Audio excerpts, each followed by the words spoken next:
Halo, kita ketemu lagi di video perancangan basis data. Ya, setelah video sebelumnya kita mempelajari mengenai ketergantungan fungsional dan normalisasi.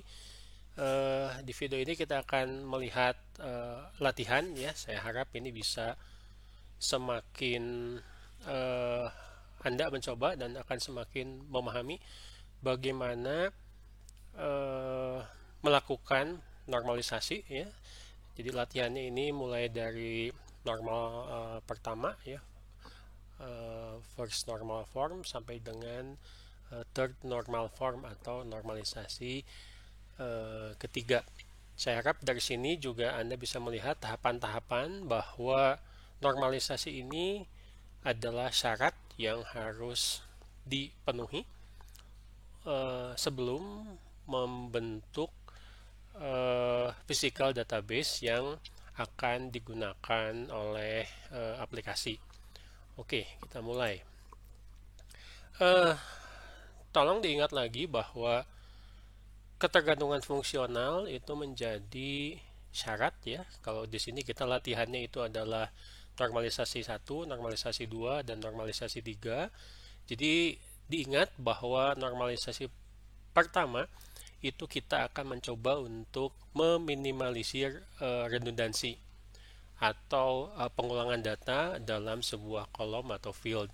Lalu normalisasi kedua kita akan menghilangkan ketergantungan parsial, dan normalisasi ketiga itu kita akan menghilangkan ketergantungan transitif. Ketergantungan parsial dan ketergantungan transitif itu mengacu kepada eh, KF ya, ketergantungan fungsional.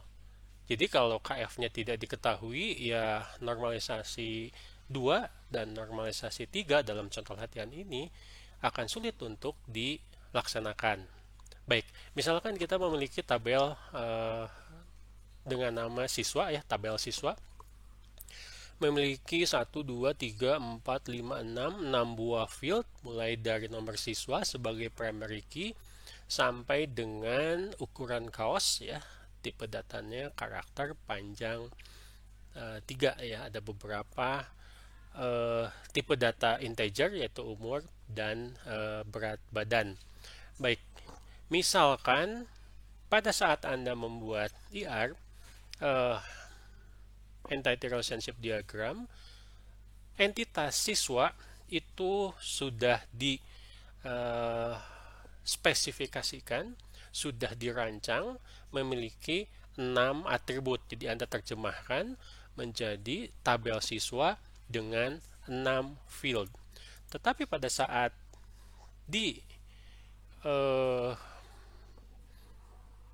mapping ke physical database, Anda bisa melihat bahwa ternyata di sini ada beberapa hal yang tidak memenuhi syarat normalisasi, sehingga dikhawatirkan nanti akan terjadi duplikasi atau redundansi ya, lalu juga bisa mengakibatkan anomali dalam updating ya, dalam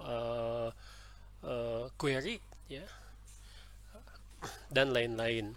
Baik, kita lihat di sini ternyata misalkan dalam apa itu ketergantungan fungsional juga di sini kita melihat bahwa tidak semua non key itu tergantung pada key.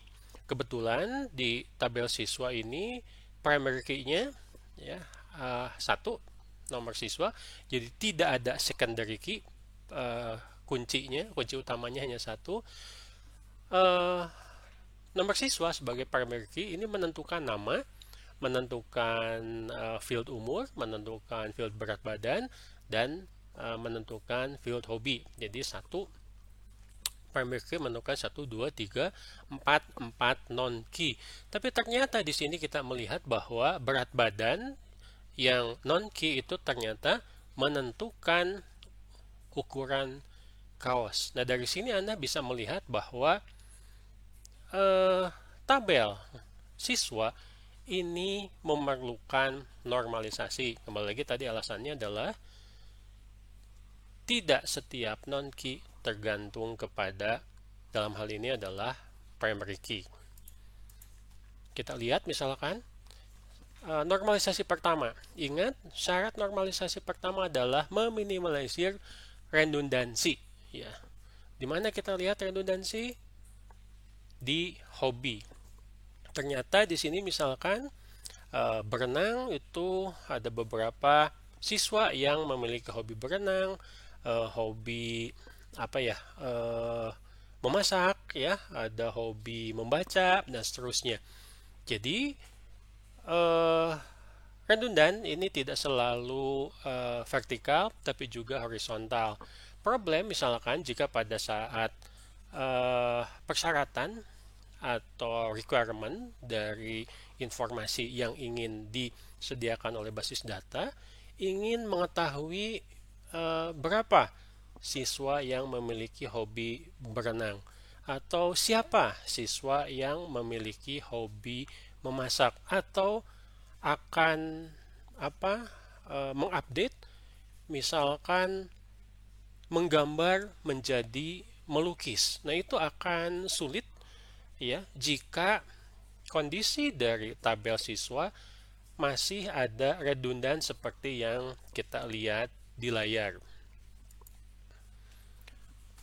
Ini jadi kondisi redundansi ini tidak memenuhi syarat 1NF atau normalisasi pertama. Caranya adalah di dekomposisi atau field column ya, yang terjadi redundan itu akan dipisah dari tabel siswa. Dalam hal ini adalah field hobi. Nah, sebelum dipisah, tentu saja juga kita harus melihat bahwa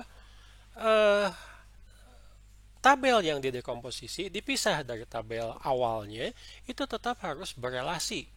Kita melihat bahwa di tabel siswa, ini nomor siswa menjadi primary key. Ya, ini primary key-nya.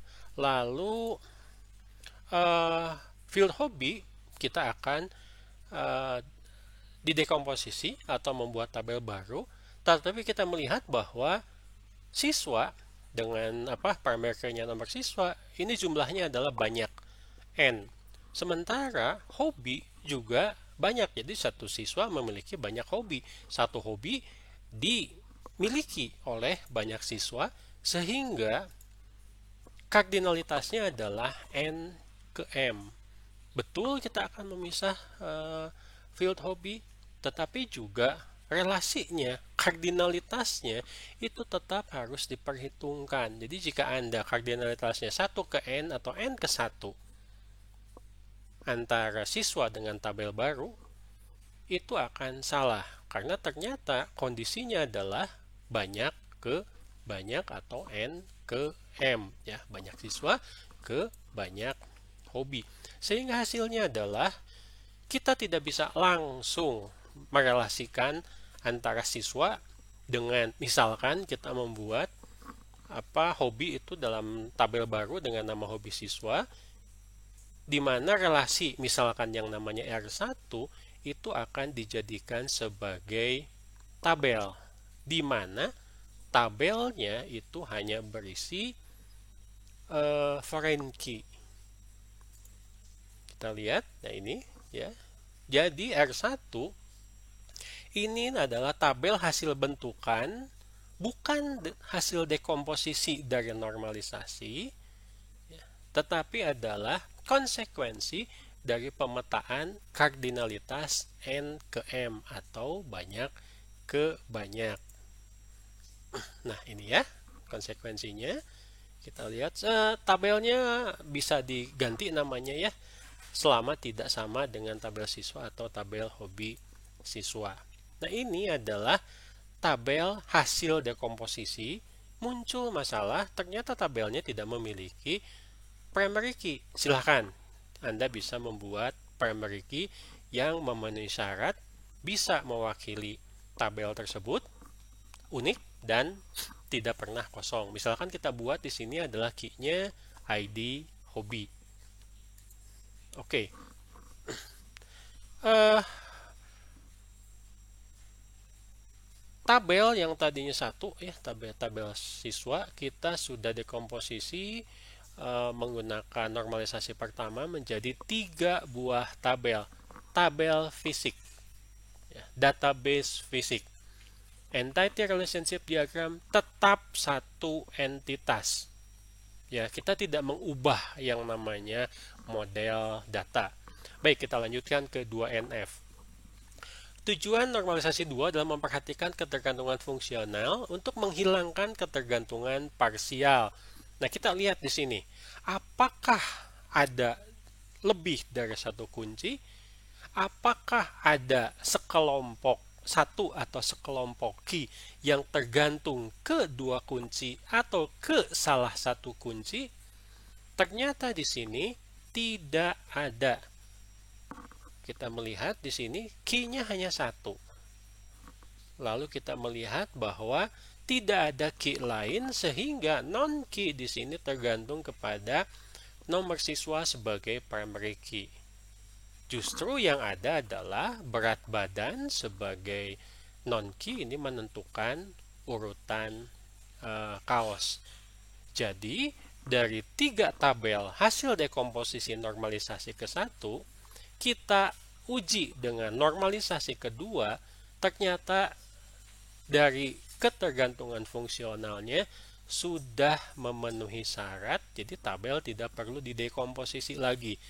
Tetap menjadi 3 tabel yang berelasi. Ya, jadi tabel siswa, tabel R1, lalu tabel hobi siswa. Sudah. Jadi tidak selalu normalisasi itu akan mendekomposisi apakah memenuhi syarat atau tidak. Kebetulan dalam kasus ini ketergantungan fungsionalnya atau fungsional dependensinya ini sudah memenuhi syarat untuk 2NF. Apa yang kita lakukan? Kita lanjutkan sampai ke 3NF. Nah, di sini normalisasi ketiga memperhatikan ketergantungan fungsional untuk menghilangkan ketergantungan transitif. Ingat, ketergantungan transitif ya. A menentukan B, B menentukan C. Jika A-nya itu adalah primary key, B-nya itu adalah non-key, berarti B menentukan C, non-key menentukan non-key. Lihat, betul ternyata hasil dari ketergantungan fungsional di sini diketahui non-key menentukan non-key. Berat badan menentukan ukuran kaos. Artinya ini tidak memenuhi syarat normalisasi ketiga. Ya, jadi harus didekomposisi. Mana yang didekomposisi? Ukuran kaos. Ini harus didekomposisi. Dipisahkan karena ternyata ditentukan oleh berat badan, bukan ditentukan oleh nomor siswa. Hasilnya adalah seperti ini. Oke. Baik, kita lihat bahwa nomor siswa ini tetap menjadi parameter di siswa. Ukuran kaos dipisah. Karena ukuran kaosnya dipisah menjadi primary key, tidak memiliki primary key, maka kita buat primary key dengan nama ID ukuran. Kardinalitasnya bagaimana? Ternyata banyak yang berat badan tertentu ini memiliki ukuran kaos yang sama. Ya, misalkan berat badannya 35, 36, 37, 38 sampai dengan 40 kg itu bisa menggunakan kaos dengan ukuran L. Berarti siswa ke tabel kaos adalah 1 ke N. Ya. Jadi kaos adalah child dari siswa. Lalu R1 di sini adalah tabel anak atau child dari tabel siswa yang menjadi tabel parent-nya. Tabel R1 juga menjadi tabel child atau tabel anak dari tabel parent-nya, yaitu hobi siswa. Nah, ini adalah hasil akhir dari normalisasi ketiga. Kita lihat bahwa ID ukuran itu tidak ada sebelumnya, tapi Anda create. Karena tabel kaos harus memiliki primary key. Oke. Jadi sekali lagi, dari dekomposisi hasil normalisasi, relasi dan kardinalitas itu tetap harus diperhitungkan. Ya, jadi kalau di dekomposisi bukan artinya tidak ada relasi sama sekali. Tetap harus ada karena sampai mengacu. Biasanya tabel yang utama ya, tabel awal misalkan di sini siswa, ini akan menjadi parent ya, tabel orang tua. Jadi hasilnya adalah kita buat SQL ya, kita buat tabel siswa. Ingat, tabel parent, tabel hobi siswa sama ya, tabel parent, tidak perlu pakai foreign key. Tabel R1 ya, tabel R1 itu foreign key-nya ada dua ya, satu ke siswa, satu ke hobi siswa. Lalu kita membuat yang terakhir tabel kaos. Nah, lihat perbedaannya ya. Tabel R1 ini kita memiliki foreign key, tapi tidak perlu memiliki primary. Sebetulnya bisa membuat primary, tapi tidak perlu karena ini tabel child. Jadi foreign key-nya nomor siswa dan ID hobi ini menjadi foreign key. Ada dua foreign key-nya. Sementara tabel kaos karena hanya mengacu kepada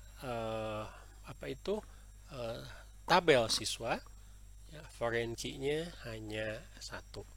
Jangan lupa on delete restrict, on update cascade, dan engine-nya harus InnoDB. Kita buat misalkan ini dalam PHP MyAdmin, lalu Anda create ya, lalu Anda bisa isi tabelnya, atau mungkin Anda bisa lihat dulu di database designer. Hasilnya seperti ini.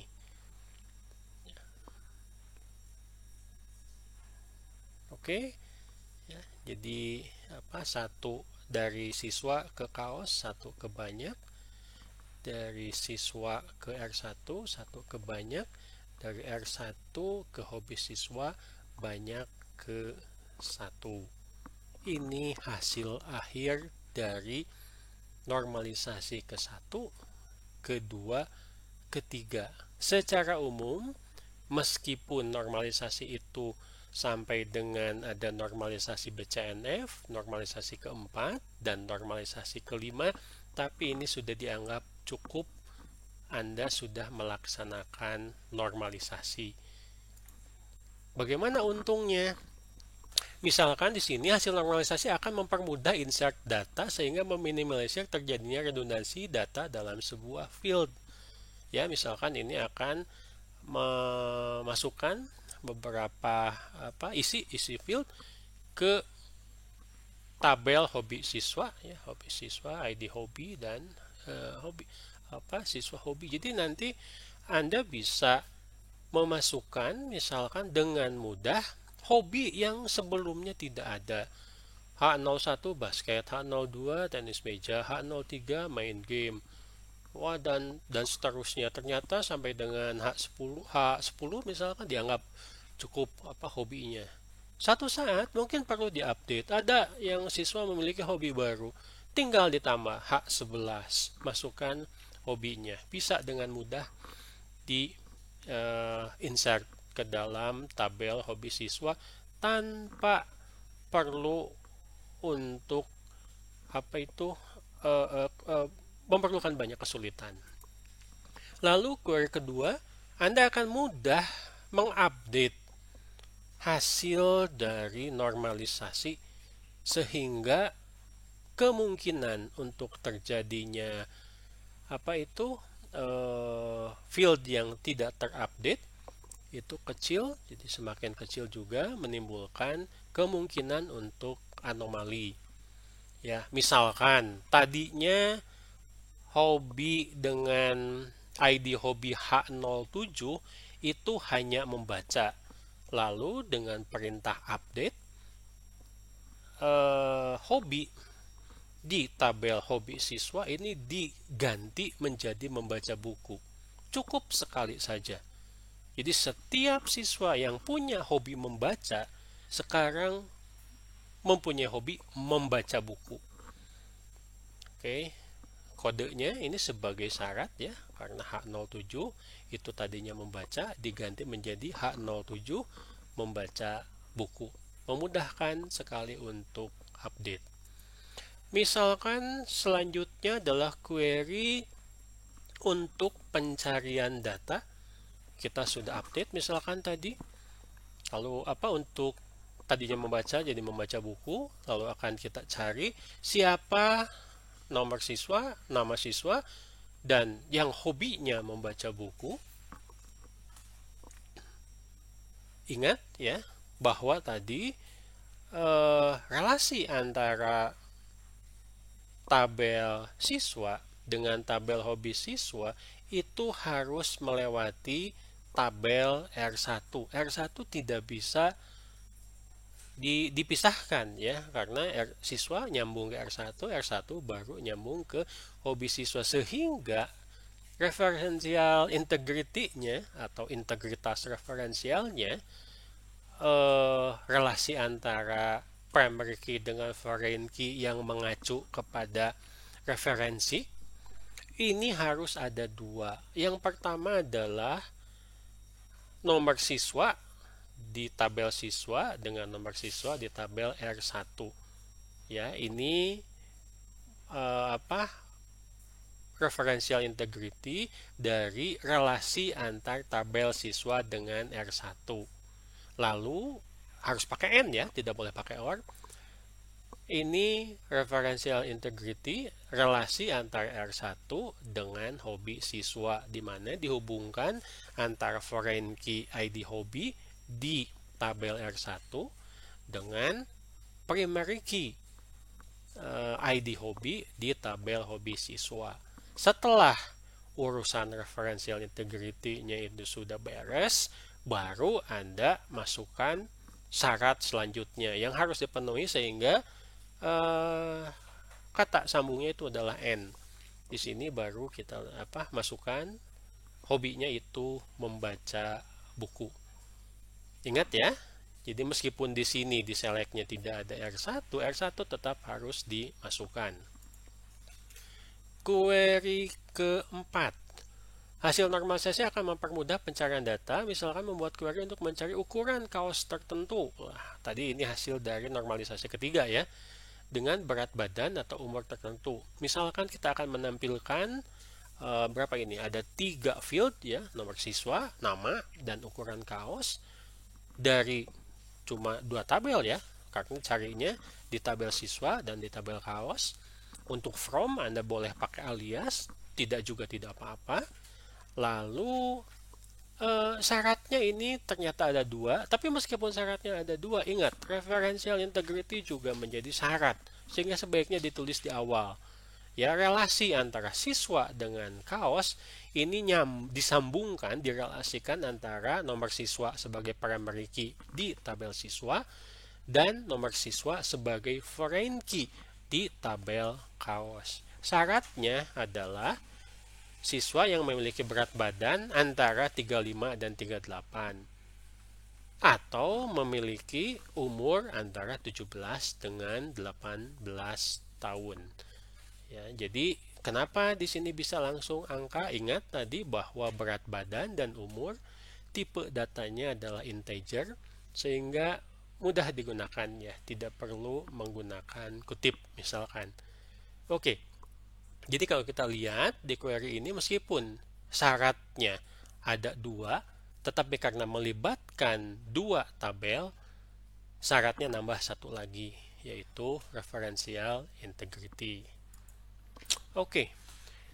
Itu kira-kira latihan yang dapat Anda lakukan. Saya harap dari eh, pemaparan mengenai bagaimana tabel yang sudah dibentuk ini diuji dengan normalisasi pertama, ada dekomposisi, diuji dengan normalisasi kedua dengan mengacu kepada ketergantungan fungsional, ternyata sudah memenuhi syarat, tidak perlu dekomposisi lagi seperti normalisasi pertama, lalu hasilnya kembali diuji oleh normalisasi ketiga, didekomposisi lagi sehingga hasil akhirnya menjadi 4 buah tabel.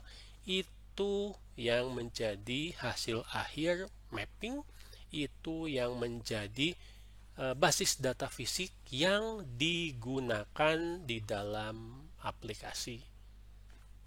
Oke, silahkan dicoba. Anda bisa latihan mulai dari dekomposisi sampai dengan mencoba query-query yang tidak ada dalam latihan ini. Anda bisa lihat bahwa manipulasi data itu menjadi semakin mudah. Oke, cukup untuk video ini. Saya harap latihannya bisa dicoba supaya Anda lebih paham. Oke, terima kasih.